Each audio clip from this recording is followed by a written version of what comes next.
哎，天，看一下刹车怎么那么响呀？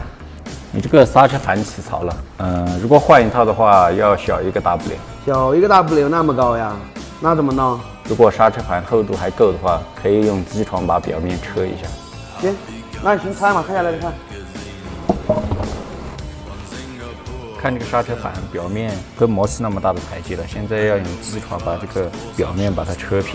刚才晚上大卫不是让沙子刹一下就好了呀？来，沙子给你免费。2 years later. 你谁教的呀？这是？现在这些网络大师，你教人家换一下机油嘛，我们还能减2个发动机修去。你教人家搞刹车，简直拿人家生命当儿戏嘛！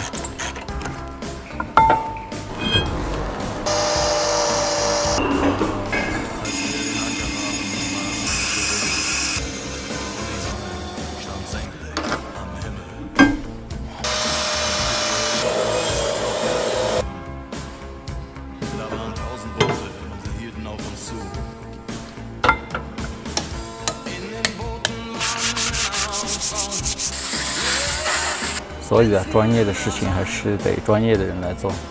涉及到安全隐患的东西，还是不能听网络大师。记得关注我们。